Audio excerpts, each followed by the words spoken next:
di dalal ki nga xamante ni mooy Mamadou Ndiaye ci la rubrique Economia, la rubrique du mercredi Mamadou maa ngi lay nuyu. di la fay Sofia am mbégte di ñëwaat alxamis. alxamis yi koppar gëj nañu ko wax ah. waaw alxamis koppar dëggantaan la nag ah. nañu koy fàttaliku nag ah Sofia yow tamit boole cere ji nag. dëgg la alxamisu koppar. mercredi Economia alors monsieur Ndiaye la semaine dernière ñu abordé benn sujet bi nga xamante ni am na solo torop moo di le pouvoir d'achat. Oui. On a fait une première partie et là la deuxième partie était très demandée n'est-ce pas. waaw mais man loolu moom jaaxal na. ndax bon écho yi ñu amoon ci première partie bi. ñu bëri peut-être fësal nañu seen intérêt. ba pare tamit aussi bon di wane ne peut-être bon yëf yi daal. war nañ ko gën a xóotal. alors li ma ci jot nag ci ay réaction xaw a yéeme lool ci man. ba nga xam ne peut-être bon man ak yow ñu jàpp ne tey de deuxième partie bi peut-être boobu bu ñu ko indee tamit du ñàkk du ñu wër géew bi waaye dañ ci xuus lu bëri quoi. c'est ça. C'est un sujet important. Oui, aux yeux des gens, le pouvoir d'achat est devenu maintenant non seulement une curiosité, mais une réalité. Oui. Une réalité, Sophia. Oui. Le temps où on est une réalité maintenant, c'est parce que, en fait, toutes les politiques qui ont été menées jusque-là, c'était des mesures peut-être bonnes qui tendaient à équilibrer les agrégats macroéconomiques. Mais, finalement, ku nekk peut-être bon voilà ni ngay liggéey ak li ngay ñax bu fekkee ne jox nañ la ko nga dugal sa gafa yooyu yaa xam léegi nag maintenant nooy songee adduna bi nooy songee njëg yi nooy songee peut-être bon am yi nooy songee aussi peut-être bon wareef bi ci kër gi wareef ba ca tool ya wareef peut-être ci xale yi wareef ci soxna yi wareef ci jëkkër ji donc yooyu yëpp nag peut-être ku nekk nag léegi maintenant boo delloo sa kër wala nga dellu ci sa bureau wala ci sa liggéeyukaay xam nga li nga mën ak loo am diggante nag li nga mën ak loo am njëg yaa ngi doon prix yi kon nag yooyu yaay njëkk a xam ne li nga yor mën na am li nga bëgg wala li nga bëgg mënoo ko am ndax li nga yor motul kon foofu la yëf yi di taggatémbe mu di le rapport bi nga xamante ni mi ngi exister diggante yow sa revenu ak niveau des prix loolu mooy déterminer ce pouvoir d'achat. loolu mooy revenu économiste yëpp léegi nangu nañ ne revenu mooy li nga xam ne lii mooy njëg lii nga attan lii mooy njëg li mais yow li nga attan foofu la revenu bi peut-être bon lañ koy mënee xam nga léeg-léeg njëg yi dina yokk fekk yow peut-être bon li ngay am yokkuwul kon mënoo song yenn njëg yi wala boo leen di song tamit dafa am noo koy defee mais bu fekkee nag peut-être bon dem na ba à un moment donné sa revenu dafa am doole lool te prix yi nekk yemamay à ce moment yow mën nga song prix yi wala mën nga song loo bëgg nga am ko kon nag foofu la yëf yi di jouer pour ñu ne peut-être bon les revenus li leen di déterminer ñoom revenus yi ak prix yi ñoom ñooy déterminer li ñuy wax le pouvoir d'achat. donc ku nekk ban kattan nga am. pour mën a am ci li ñuy jaay wala ci li ñuy wone nga xam ne peut-être bon li koy wecc mooy xaalis. ok mais monsieur Ndiaye ñun ñëpp ay consommateurs lañ. tout à fait tout le monde entier nous sommes des consommateurs surtout ici au Sénégal est-ce que yow ci sa gis-gis. nit ñi comprendre nañ pouvoir d'achat ak ñoom seen pouvoir d'achat te est-ce que am nañ une certaine raisonnabilité si je peux le dire par rapport au coût de la vie fu mu toll ñëpp a ngi naan voilà dëkk bi dafa cher lépp cher mais ñun nan lañ ajusté wu ci cherté boobu. mais baat bi nga génne léegi am na solo raisonnabilité yaa ngi mel ni kuy liggéey Banque mondiale. waaw non xam nga. ndagam Sénégalais yi sur de longues périodes maanaam ay décennies yu bëri. dañoo jànkonte ci wàllu njëg ak wàllu yokkute wala wàññi yëf yi sax presque ñoom ñëpp nee nañu musul wàññeeku dafay yokk rek. donc dem nañu ba à un moment donné ñoom ci seen bopp ñoom ñooy xoolal seen bopp naka la ñu war a mën a songee yenn yi donc ils sont devenus raisonnables c'est-à-dire raison bi mooy lan mooy que peut-être bon li nga daan def ñaar te boo ko yóbbee kër ga peut-être bon du ñëpp koy jëriñoo. nga ne kon xaaral ma def taxaw seetlu ci sama waa kër lan la ñu gën a soxla su ma demee marché kon soo demee marché da ngay jënd efficace parce que da nga xam ne sa waa kër peut-être bon yenn yi boo ko ci dugalee boo ko tëmbalee ci marmite bi tamit bu ñu lekkee ba pare foofu nga koy fekkaat. ça arrive beaucoup. xam nga loolu ça arrive beaucoup kon nag léegi peut-être bon ñu ne léegi nañu wàññi peut-être bon yenn njëg yooyu. d'autant que peut-être sax xëy na amuñu solo trop bëgguma fi tudd benn légume mais yenn légumes yi xam nañ seen bopp. ak ñi ko bëggul tamit xam nañ seen bopp. donc raison boobu ñuy am léegi mooy permettre maintenant les Sénégalais dañuy saytu ci mbirum prix saytu ci mbirum ndax bëri na c'est-à-dire que ndax quantité bi am na. mais saytu tamit ndax loolu ñoom ci seen bopp sax soxla nañ ko wala ndax dencuñ ko kër ga. léeg-léeg tamit peut-être bon ñu jënd ñaar denc benn bi pour ëllëg bu fekkee ne peut-être bon benn boobu tolluwaayam ci marché dafay yokku bu fekkee ñoom déjà am na benn bu ñu dencoon. donc ils sont devenus beaucoup plus raisonnables mais en même temps aussi léegi dañuy confronter les prix d'un marché par rapport à un autre marché da ngay gis ñu dëkk Tilène wala ñuy dem marché Tilène rek peut-être bon yem fa mais bu fekkee ne am na seen nattaango bu nekk marché Thiaroye par exemple. wala beneen marché bu gën a sori foofu. léeg-léeg ñoom dañuy def voilà information di ko glaner. ci seen xarit yi wala seen mbokk yi nekk ci gox yooyu. pour seet tomate ñaata lay jar soble ñaata lay jar pomme de terre ñaata lay jar. laaj wala leneen ñaata lay jar à partir de ce moment maintenant ñoom mën nañu constituer seen panier de ménagère et leneen li aussi peut-être bon boo gisee léegi am na ay cag-cag ça aussi peut-être bon c'est un facteur disons d'achat bi nga xam ne bii ñu bëri dañu koy intégrer léegi. bu fekkee ne le kilo il coûte 2500 francs peut-être bon le kilo de viande il coûte 2500 à Yoff ou bien à Yaraax. mais cag-cag bi peut-être boo ci defee 1000 francs mën nga dem jëndi yàpp boobu nga indi ko sa kër fekk Médina nga dëkk alors que Médina à côté Tilène le prix il est à 4000 francs. Ouais. donc yu bëri peut-être bon voilà ñoom dañ koy saytu noonu léegi maintenant ils intègrent li ñuy wax dimension information ba pare aussi ñu boole ci li ñuy wax maintenant l'itinéraire des prix lu nekk mën nañ ko am fekk peut-être bon seen i pexe bopp wala seen i pexe ñooñ wala seen i pexe morom moom la ñuy boole dajale ñu dugal ko ci seen biir corbeille ku nekk nag peut-être bon jël li nga xam ne peut-être bon moom la ngay jëfandikoo pour sa famille. et à ce moment maintenant ils peuvent soutenir là aussi c'est notre concept de la Banque mondiale la soutenabilité c'est-à-dire ku nekk peut-être bon voilà ci ni ngay fexee. di nga mën a peut-être bon gis sa bopp ci journée bi. par rapport peut-être bon à li nga war a dépenser pour que sama kër mën a lekk mën a añ mën a déjà il y a des familles yi nga xam ne peut-être bon li ñuy añ ci la ñuy reere. kon ça c'est une adaptation aux difficultés de la vie. du noonu. mais am na ñi nga xam ne peut-être bon ba léegi concevoir ñu li ñuy añee ñu koy reeree. peut-être que ñooñu aussi peut-être bon seen pouvoir d'achat dem na à un niveau tel que war nañu mën a peut-être bon sóor pour añ mais ñu xam ne lii c'est pour peut-être la famille. mais reer bi tamit bon nekk leneen comme ça ñu am au moins 2 repas plus le petit déjeuner muy 3. et surtout dans la sous-région nag maintenant ñu bëri ñu ngi ne mais sénégalais yi vraiment li ñu nekkee war nañu xoolaat seen bopp. parce que quand même am 3 repas dans la journée war nañu ko mën a xool ba wàññi benn bi. Abdourahmane. Monsieur Ndiaye. Oui, alors pouvoir d'achat si j'ai bien compris c'est cette relation-là entre revenus ak dépenses. Oui, les prix. Alors aujourd'hui la question que j'ai d'abord envie de vous poser. En tout cas, j'ai des informations concernant ça. Je ne veux pas me tromper, c'est vous qui êtes l'économiste. Je veux avoir des informations plus précises. SMIC au Sénégal, ñaata la exactement? Parce que aux dernières nouvelles, c'était à 64 000 francs. Ça n'a pas bougé, hein? Ça n'a pas bougé, c'est dans les 60 000, 63 500. C'est ça. Mais aujourd'hui, sachant qu'on est à 64 000, aujourd'hui au Sénégal ñu nekk ci wàllum loyer on le sait ñu nekk ci njëgu cher yi augmentation yi on le sait est-ce que aujourd'hui SMIC bi il n'est pas temps de le revoir à la hausse. mais souvent aussi il y a des gens dans les conversations dañuy ils se trompent sur la perception du SMIC. C'est-à-dire que dafa am une loi du travail. mais associée aussi à une loi économique. buy waree ne Sénégal fu mu toll tey ci xëy na ci koom waratuñu di fay lu yées 63 000 francs CFA. waratuñu di ko fay c'est le salaire minimum. c'est le minimum. oui c'est le minimum. mais amul benn entreprise buy fay le minimum. c'est-à-dire que maintenant xam nga employé boo gis te mu dugg ci entreprise dafa am catégorie bu mu tollool catégorie boobu nag moom mooy déterminer ci ban grille salariale lay évoluer.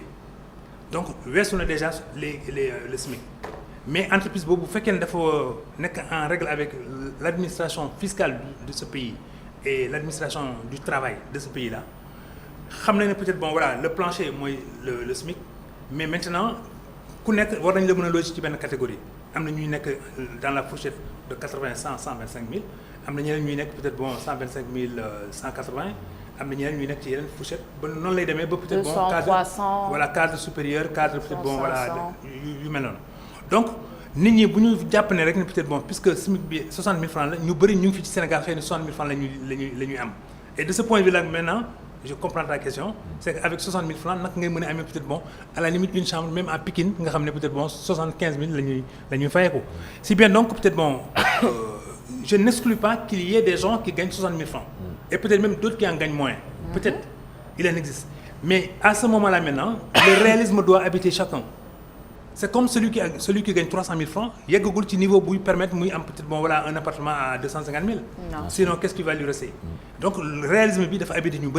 Or, aujourd'hui, on voit peut-être qu'il y a des constructions, peut-être mais dans le pourtour au point E, peut-être sur la corniche, n'est-ce pas? Aussi peut-être côté mais il y a des zones qui ont logement yi fa nek dañoo bakane ba nga xamné ka fa bëgg dugg il faut peut-être que nga am un niveau de revenu extrêmement élevé pour nga mëna prétendre ci yoy. Voilà, donc ñooñu xam nga SMIC bi yóbbaale wu leen mais SMIC bi nag bu fekkee peut-être momit dafa xam tolluwaay dooleem xam aussi peut-être dëkkuwaay yi nekk fii peut-être fan la war a mën a dem ñu ne ko Naam Dramé à ce moment moom mooy seet foofu bu fa demee li mu fay am tuuti ci condition au moins de vie décente ndax zone boobu may na ko par exemple la sécurité de sa famille c'est important il faut peut-être que moom fi muy dëkk nga xam ne peut-être bu fa nekkee nekk fa ak njabootam dina am as toute voilà sécurité mais aussi mu am accès aussi à certaines infrastructures par exemple lu mel ni école pour ay doomam wala lu mel ni dispensaire pour yàlla tere mais bu feebaree lu mel ni peut-être voilà une mosquée c'est aussi un lieu de culte yooyu yëpp peut-être day bokk ci détermination sa lieu fi ngay mën a nem ak aussi sa kattan fi ngay mën a dem donc ton pouvoir d'achat est fonction d'un certain nombre de paramètres yi nga xam ni ku nekk da koy jéem a gëstu pour ne peut-être man fii laa mën a ne tolluwu ma fu may mën a dem di seeti Sophia mi nga xam ne peut-être moom feneen la war a mën a ne. Alors sur le plan culturel, Sophia, si vous me le permettez. Alors, sur le plan culturel, aujourd'hui on a constaté qu'au Sénégal, voilà, le pouvoir d'achat, c'était pas un problème. C'est-à-dire aujourd'hui, si tu as du mal par exemple à te procurer quelque chose, mun nga dem sa benn xarit sa benn mbokk par exemple, mun na la ko gérer rapidement. C'est une question que je pose sur le plan culturel, je dis bien. Mais au-delà, aujourd'hui, on a constaté que pour une famille, au-delà, en réalité, on constatait que am na ñoo xamante ni dañu daan ndekki añ reer mais ndekki añ reer aujourd'hui pour beaucoup de familles c'est très compliqué. Comment juguler ce problème-là et qu'est-ce qui l'explique de base? Bon, dans la première partie de la question, c'est peut-être la question de la solidarité nationale. Voilà, le coefficient d'affection des gens les uns vis-à-vis des autres. Mais même dans les familles, peut-être au moins il y a une sorte de distanciation maintenant liée effectivement à la question des revenus. Parce que lu kenn mënoon démb ak barki démb mënatu ko tey par conséquent xëy na moom day jéem moi je sais quand on était jeune il y avait des familles le vieux day teg yaanam ci diggu kër gi xale yi dem liggéey bu ñu wàccee enfin bu ñu percevoir seen salaire mais le vieux da ngay sentir ni il est à l'aise parce que doom bu nekk peut-être dafa am contribution bu muy indi te moom nag moom mooy réguler kër gi yëpp mooy joxe dépense yi mooy xam ñu faju ñu war a kii courant bi nangam ak yooyu ci biir kër gi. Donc il était le patriarche de la maison et par conséquent tout le monde lui devait des égards. Mais genre patriarche yooyu ñu ngi wàññeeku en termes de lim ñu ngi wàññeeku mais par conséquent aussi il y a une sorte de dislocation des familles ba nga xam ne peut-être les familles se nucléarisent. C'est-à-dire ku nekk c'est monsieur et madame après ngeen dem ci seen benn appartement bu ndaw surtout maintenant avec l'implosion aussi des appartements parce que ça aussi ça correspond à une offre. xam nga bu njëkk ba peut-être ñëpp dañ nekk ci kër gu mag yi après nga gis peut-être ku nekk léegi peut-être booy ndekki le matin yàgg sa jabar seen biir néeg parce que néeg rek ngeen amoon salon ñëpp la woon voilà foofu la fi doon kii mais à un moment donné aussi peut-être xëy na yeneen da ci daan dugg parce que y avait aussi le problème des humeurs la difficulté de cohabiter ensemble entre épouses la difficulté de gérer peut-être la rareté la pénurie les manquements ku nekk à un moment donné dafay bëgg di beru pour dire peut-être man je veille sur l'éducation de mes enfants parce que mon grand frère ou bien mon petit frère lui dafa sàggane ay doomam bu ñibbisee du laaj ci sax ana doom yi wala nangam sangam donc à ce moment là maintenant il y a une sorte d'individualisme buy dugg ci ku nekk nag bëgg ne dafay am këram mais gis nga mag ñi nga xam ne ñi peut-être dañoo teeloon gis loolu ñoom dañoo teel a jàppale aussi seen i ay doom ku nekk peut-être war a mën a beru mais nga beru positivement c'est-à-dire que da ngay dem nekk sa kër mais lu ëpp ci kër gi peut-être sa papa moo la koy xelal wala sa maam moo lay xelal noo yore sa kër moo lay xelal li nga sa tolluwaay moo lay xelal ëllëg ci biir aussi peut-être voilà war nga def dara peut-être ba nga mel ni sa grand frère mi nga xam ne aussi tey am na këram mais loolu li mu daan jur comme avantage le dimanche tout le monde se retrouvait à la maison par exemple vous allez quelque part on dit la famille ba boo leen bëggee gis ensemble il faut nga ñëw dimanche wala samedi seen kër gu mag donc tout le monde venait les autres également faisaient pareil si bien donc même koñ bi ci boppam ñëpp dëkkoon dafay dundaat donc les gens se retrouvent dans les rues prennent des séances de thé collectives ou bien peut-être bon voilà di añandoo mais ça de moins en moins parce qu'il y a la rigueur de la vie économique parce qu'il y a aujourd'hui peut-être bon l'inflation qui fait que ñenn ñi li ñu mënatuñ ko te à fortiori maintenant nag di ne dañuy boot kenn wala dañuy bootaale ñeneen donc loolu mooy expliquer un peu peut-être bon cette distanciation là mais dans le fond de plus en plus les gens revendiquent peut-être bon un pouvoir d'achat conséquent te le pouvoir d'achat c'est une obligation c'est-à-dire ça fait partie des droits de l'homme nit ki il faut que muy dund il faut que muy nokki il faut que peut-être bon aussi muy lekk li nga xam ne peut-être bon voilà du ko lor il faut muy tëdd fu baax yooyu c'est pas rek des acquisitions peut-être bon de petits bourgeois non ça fait partie des critères justement d'une vie décente donc loolu état bi ci boppam xam na ne de plus en plus et surtout boo ko seetloo léegi tous les pays où il y a en ce moment des élections eh bien la première revendication c'est la revendication justement du pouvoir d'achat parce que réew mi mënul am peut-être bon yenn koom yi ba pare nit ñi toskare mel ni peut-être bon voilà ñu fi dëkkul réew bu demee peut-être bon ba commencer di gis ne am na fu muy war a mën a wéeru feneen pour am peut-être bon ci gafagam lu ci yokk pour ne pas les nommer le pétrole et le gaz au Sénégal si on nous dit peut-être bon à l'horizon 2035 les revenus peut-être bon vont être encore plus substantiels le budget de l'État même va augmenter mais l'État moom mooy réguler les prix par le biais justement de ses démembrements mais bu réguler prix nag aussi day contrôler xool ndax nit ñi noonu mu réguler prix nit ñi tamit am nañu kattan pour mën a peut-être bon aussi song prix yooyu mais bu ko amul nag c'est l'État qui doit soit parfois bloquer les prix comme on l'a vu récemment peut-être bon en Algérie comme on l'a vu récemment même en France où on a bloqué les prix pour permettre aux revenus de pouvoir supporter justement l'inflation wala bokk ñu négocier peut-être bon au moins quand même des revenus plus conséquents pour tout le monde nga xam ne peut-être après maintenant devant l'inflation ou bien devant l'inflation galopante ku nekk avec les revenus que tu as da nga mën a ne peut-être bon man voilà au lieu may sóor 1,5 kilo man léegi kilo lay sóor waaw ainsi de suite donc le pouvoir d'achat daal vraiment li koy déterminer mooy le revenu mais en même temps aussi le coût de l'inflation c'est-à-dire les prix or dans le Sénégal d'aujourd'hui prix dañuy yokk rek bah oui parce que y a même pas d'organisme de contrôle et de répression en tout cas ñi ñëw léegi nii nee nañu peut-être bon ñoom dinañu gën a peut-être bon kattanal les organes de régulation et de contrôle c'est une bonne chose mais pourvu que mu bañ a nekk délation xam nga dafay da ngay gis ay boutiques yooyu yore ceeb à un moment donné ñu pisante seen biir ne peut-être bon suba bu ñu génnee benn pepp ceeb. day am de. xam nga loolu day am. mais wala diwlin. Mamadou Ndiaye comment est-ce qu'on épargne quand la plupart des gens ont du mal à joindre les deux bouts am na ay Sénégalais yi nga xamante ni boo leen waxee waxu épargne sax dañuy jàpp ni da nga leen di sonal wala ñu ne la on n'a pas les mêmes problèmes parce que ñoom balaa ñuy xalaat épargne sax dañuy xalaat. Comment finir le mois wala comment finir la semaine wala comment finir la journée tout simplement mais c'est vrai c'est les vérités c'est ça ba déjà fay bor yi ba pare ñoom nekk denc as tuut fii nga xamante ni la stabilité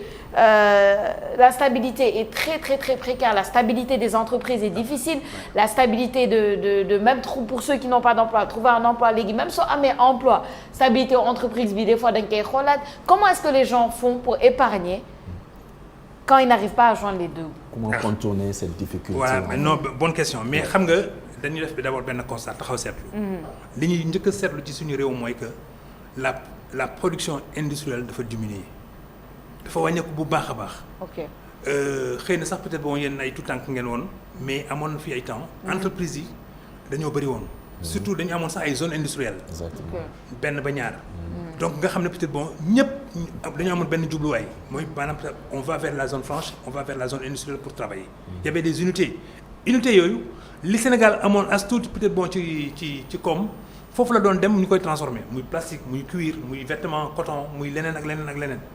mais dans les années 80 ba dans les années 90 loolu yëpp dafa xëy rek peut-être bon na sax tubaab yi ñëw fi nax peut-être bon les régimes qui étaient là notamment le régime d'Abdou Diouf. les tubaab sont venus on dit mais vous là ce que vous produisez là mais am na ñi nga xam ne ñoo leen ko dàq produire ñu ne ñoo ñaan ñu ne mais il faut aller en Asie. L'Asie produit en masse et disons de façon exponentielle donc mën nañu ravitailler tout le monde.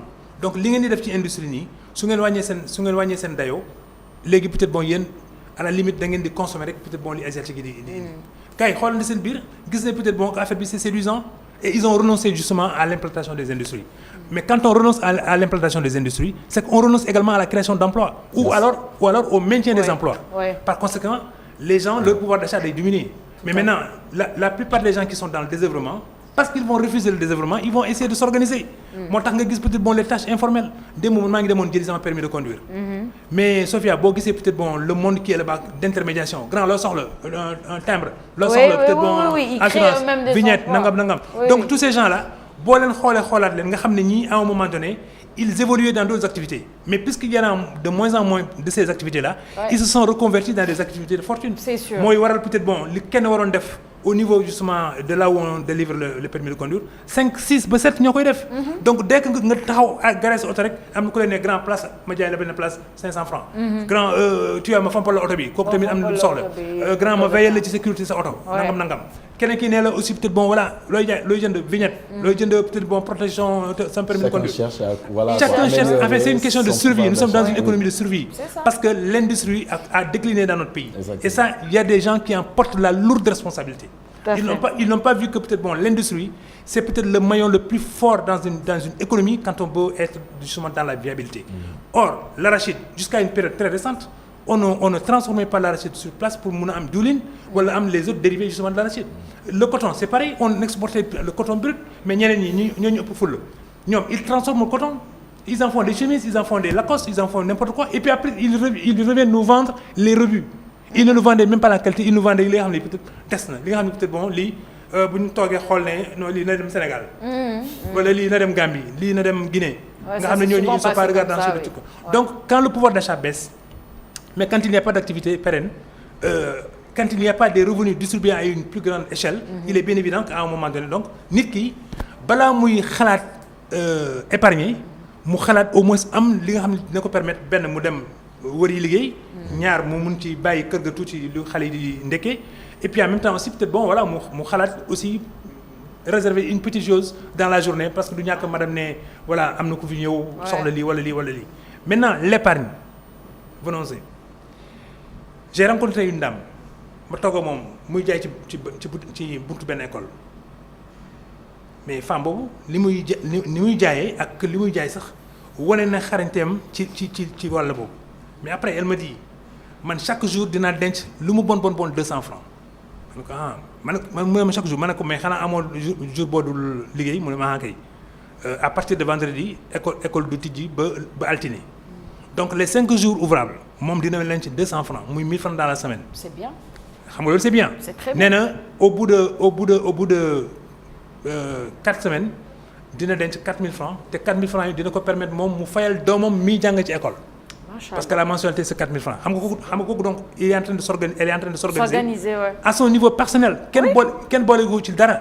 Or l'État nag à un moment donné bu fekkee ne par exemple ndaw soosu y en a des centaines et des centaines ou des milliers et des milliers c'est l'État maintenant qui doit prendre en charge cette responsabilité de trouver une issue pour ñii. D'abord un accès au crédit par exemple dans les mutuelles wala un accès peut-être bon à des facilités d'ajustement bu fekkee ne peut-être bon léeg-léeg lambaay dafay dugg wala peut-être bon marché neexul mais on les laisse à elles-mêmes et ce n'est pas normal donc loolu mooy tax à un moment donné maintenant ñooñu ñëpp nag bu ñu dajee di waxtaan mais ñu ne ce que may la ko ndaw à ce moment mais qu'est-ce qui va se passer ils vont exiger que le pouvoir d'achat soit une revendication sociale mais mieux qu'elle soit une revendication politique.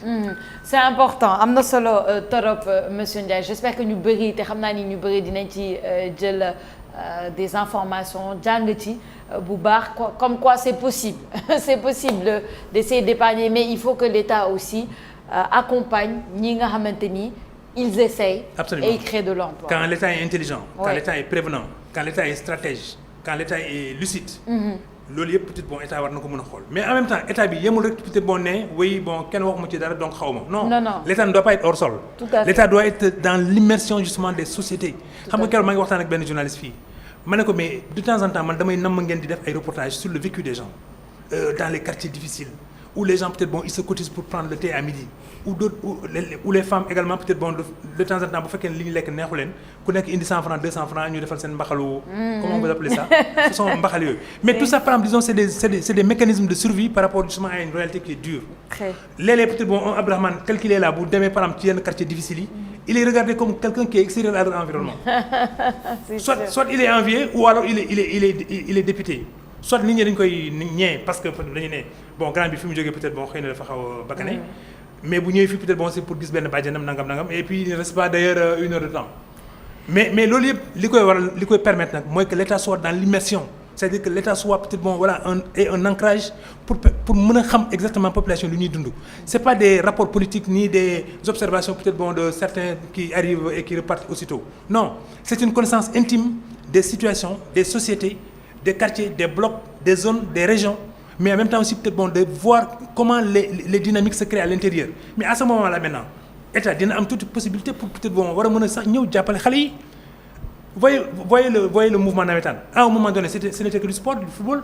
Mais à un autre moment, quand ils ont compris que par le biais justement du navétane, ñenn ñi mën nañu tukki te bu ñu tukkee peut-être bon indi ay affaires ñëw koñ bi jëriñoo ko mais ils se sont investis dans le culturel ñenn ñi nekk ay jaaykatu ay tableaux ñeneen ñi nekk leneen ñeneen ñi tukki voyager ils sont revenus ils ont construit dans le quartier et ils ont amélioré un peu l'ordinaire des quartiers. Donc loolu yëpp peut-être bon quand l'État ne fait rien, eh bien les citoyens à la limite même ils indexent l'État. Or l'État s'il est stratège et il est prévenant moom moo war a ne peut-être bon man gis naa fi bunt gis naa fi ay opportunité war naa ci mën a songo ak xale yi jox leen par exemple disons ay yoon mais ne aussi les banques les compagnies d'assurance les fonds de placement yooyu yëpp peut-être bon war nañ bokk ci économie bi mais ñu bañ a nekk rek par exemple disons à la place de l'indépendance di foog ne foofu la économie bi bien.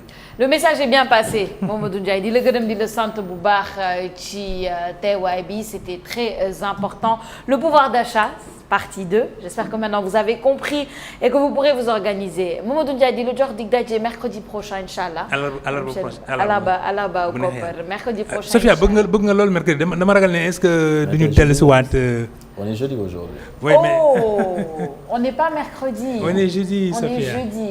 Mais alxames. bëgg nga mercredi loolu def naa C'est l'habitude. Jeudi prochain, Mamadou Ndiaye, Inch'Allah, pour la rubrique Économia. Abdourahmane Ly, je te remercie. C'est moi qui te remercie. Et puis demain, je pense que c'est ton cher ami qui sera à ta place, n'est-ce pas? Mon ami et frère, Hassana Fall. C'est ça, ton ami et frère. Moi, je te dis à la semaine prochaine. Ah non, pas du tout. Merci à toute l'équipe de l'équipe technique. Tu refuses d'être? Une star, je refuse catégorique. Abdourahmane, tu es la star de certains. Ah non, pas du tout. Merci à toute l'équipe technique de Tok Tok Sénégal. Merci à l'équipe de réalisation et de production. Merci à vous, chers téléspectateurs, pour votre loyauté.